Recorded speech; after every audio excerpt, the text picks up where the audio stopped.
Okay, ladies and gentlemen, I'd like to introduce to you a very special person up on stage.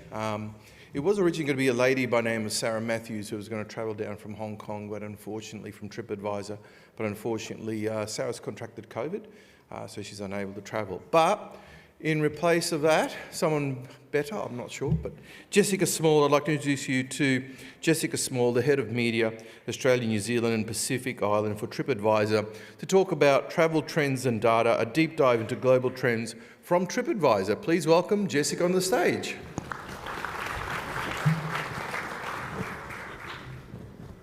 Thank you.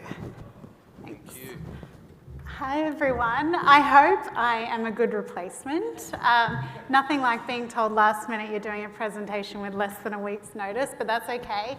I have actually been in this situation before.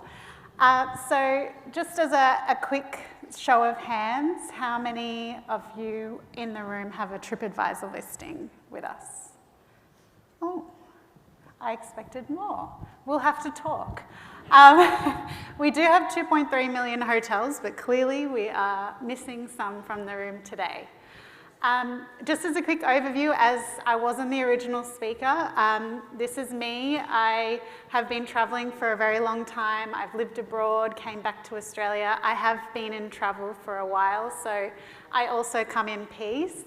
I'm a flop and drop traveller. I honestly don't want much out of my holiday, so I'm not the typical, or the traveller that I even am going to discuss today. But if you would like to contact me, my email's up there, and we also do have a booth outside.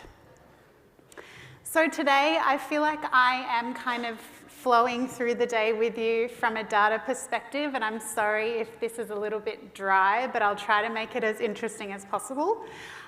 First, we'll go through the economic portrait of a traveller. So it's actually our sentiment study. So the data that I'm presenting is a combination of first-party data and actual sentiment. So we can get a good idea what travellers are thinking, what they are wanting, and hopefully what they're going to be actually doing this year. Travel trends will look at first-party data, so more around what are they telling us on site. And our traveller path to purchase is something that we have actually never presented, so fingers crossed I do a good job of it. It's a very complicated study. Who we are. So TripAdvisor is the world's largest travel guidance platform. We see about 436 million users on our site. I'm sure we would all love that in our businesses. We have over 1 billion reviews. We used to, and as far as it currently stands, we receive 300 reviews a minute. And that's part of why we're here today. And we have 9 million businesses, so we are the largest groupings of businesses around the world for travel. But for us, we find that travel is much more than just taking a holiday. I was actually at a conference last week and another speaker presented about how positive travel is. It's such a positive industry, and for our travellers, they also think of travel and anticipating travel as such a positive experience. We also think of travel as more than just taking a holiday. It's about exploring for some people, and what we heard today, some people haven't travelled in years, so it's a completely new experience, and we love that we can help and guide our travellers to have the best trip. But we wanted to know, as we all want to know, what they're planning on doing in terms of, I guess, the economic outlook of travel. And this is actually straight from our audience. We used a partner called Qualtrics to tell us what people are doing in terms of spending on travel, which is what I'm sure, are all very interested to know. So travel actually accounts for 1 in 5 dollars. So when we look at discretionary budgeting from a travel point of view in Australia, so this is based on only Australians, travel takes up about 19% of a discretionary budget on average. Another 19% is restaurant and bars. Another 19% is shopping, which I love to do. And then we see entertainment and other, so home goods used to have a much bigger part, but now it actually plays a much smaller role in discretionary budgets and spending. And the good news for all of us, I think we've had a lot of good news stories today, is that travel spending is up. So 78% of our travellers tell us they will be spending more or the same that they did last year. So based on the presentations I've seen, that brings me some confidence. But there's more good news. Travellers actually will cut back on a lot of other expenses they have in their discretionary budget to be able to travel. We've heard a lot about that today, but we actually wanted to know, well, you know, we know people love to travel, but where are you going to cut back? And this is a little bit of a busy slide, but actually travellers and consumers in general are willing to cut back on almost everything. Sorry if you're in the clothing or retail industry, it's not good news for you. Home improvements, not good news either. But for us in travel, it's at the very bottom of the list. And people will cut back international travel before they consider cutting back on domestic, which I hope is overall a good story for all of us. And then there's where does the accommodation fall within the budget? So when our audience puts together how much they're going to be spending on travel, they have a look and they kind of break it out. Accommodation usually sits at about 30%, which I believe is, in my opinion, quite normal. Transport sits at about 22%, and then the rest of the travel budget falls into that mix. Then we actually wanted to know, well, from an accommodation perspective, you're willing to spend 30%, but globally, we wanted to have a look at what markets have a preference for what star rating. And I'll actually be discussing star rating and the correlation between star rating and bubble rating tomorrow in the workshop. But an interesting stat that came out of our recent study actually showed us, and I'd love to know if anyone sees this in their business, please let me know. But we actually found that, for example, European travellers have a most clear preference for 4-star hotels. The North Americans, they tend to do more 3-star, a little bit of 4-star. Asia Pacific, we're very balanced between 3 and 4-star. And then I don't think we see that many South Americans, but they tend to book 3-star hotels. And this is based on actual data, as well as we do have elements of sentiment in here. And if you're a 5-star, it's an interesting story because I'm sure you're seeing more Europeans in your properties than potentially from an Asia Pacific standpoint. So moving away from economy and onto travel trends and onto our first party data and what we're seeing happening, this is where the graphs start to come in. So I'll talk you through it. We are very interested at TripAdvisor what's happening around the world. So as much as we're very focused on domestic, we also do see and look at the bigger picture. And I think India, Singapore, you know, there's quite a few markets that have been discussed today. But overall, every market we're seeing from a major inbound point of view is intending to travel, except for the drop out of Japan. I don't think any of us are really too surprised by that. But the really good news, fingers crossed, I think Adele mentioned it and Matt probably mentioned it in his presentation, was actually the longer trips.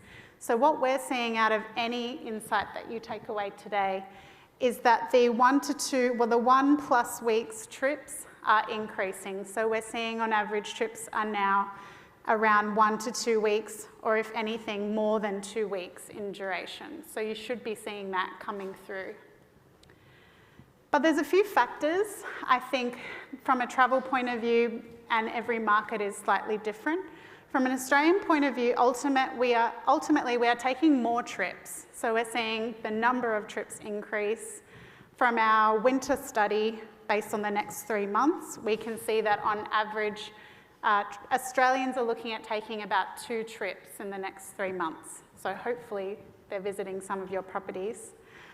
We're looking at taking longer trips, as I just said, but we are starting to see spend is also coming up. It's slow, but it is starting to return.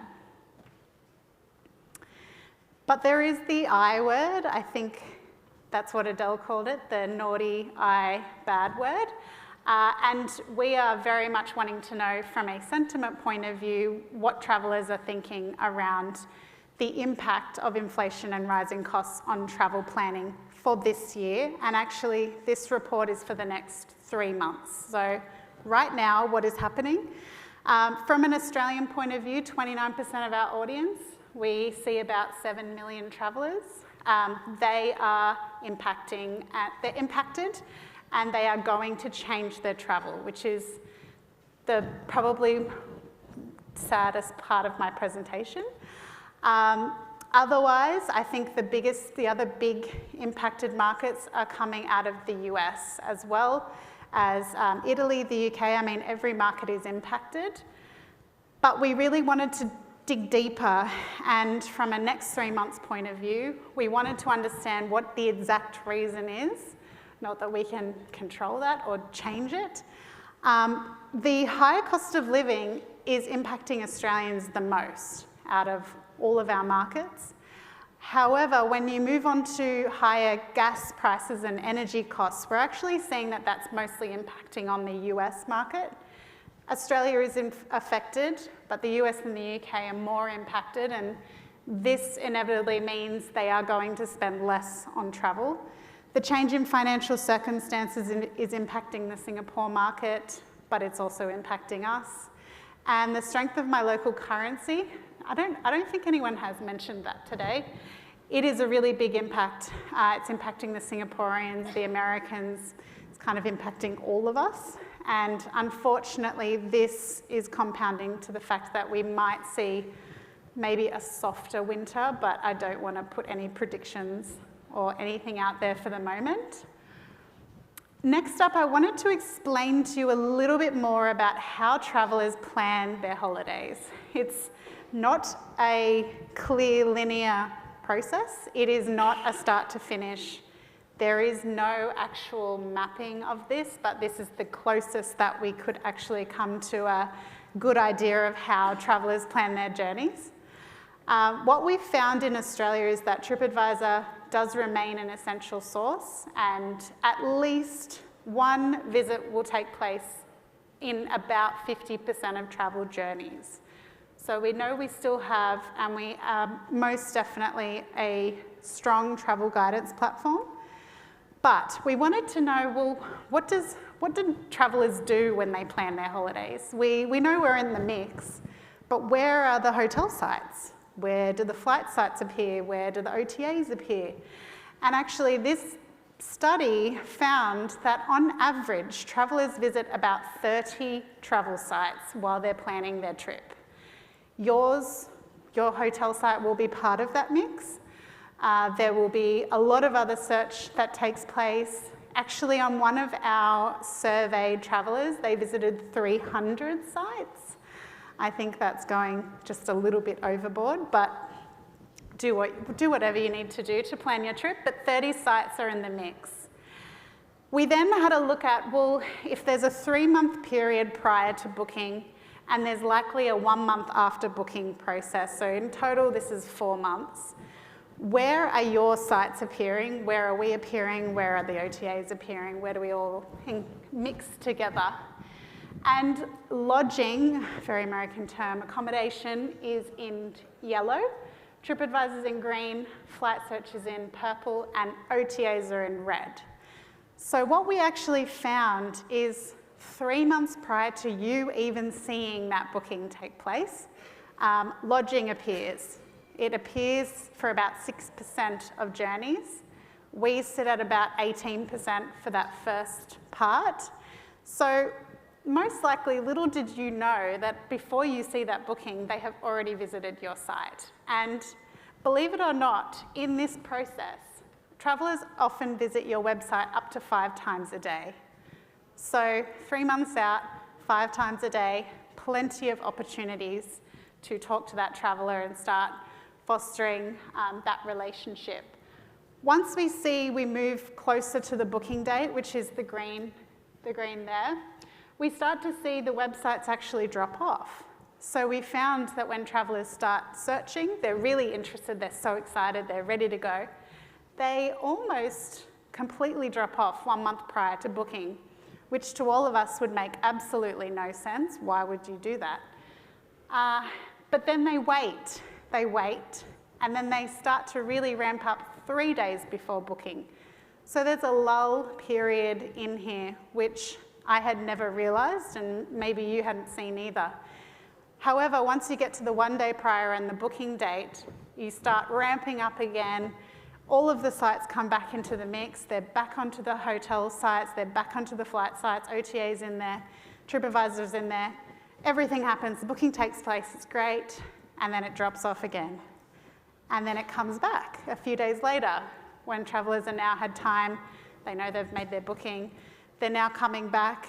And if anything, they start ramping up 1 week after booking and start now coming into looking at the experiences, the restaurants, and whatever else they're doing on their trip.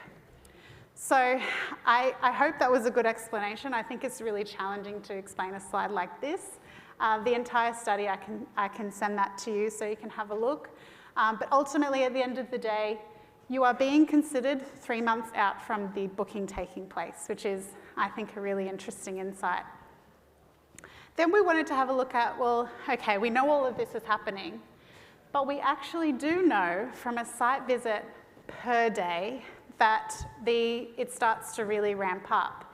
So from a hotel perspective, once we saw that ramp up 3 days prior to booking, you might see the same user coming back to your site 3 to 5 times a day. You would question why they didn't make that decision after the 8th visit. But there are a lot of really detailed planners, so it doesn't surprise me. I think the surprising part was that it starts all ramping up, and then again, from a site visit, it actually continues, but then obviously drops off once the booking's taken place, and we're all happy. We also wanted to have a look at, from TripAdvisor's perspective, well, when do people come to our site, and what are they searching for?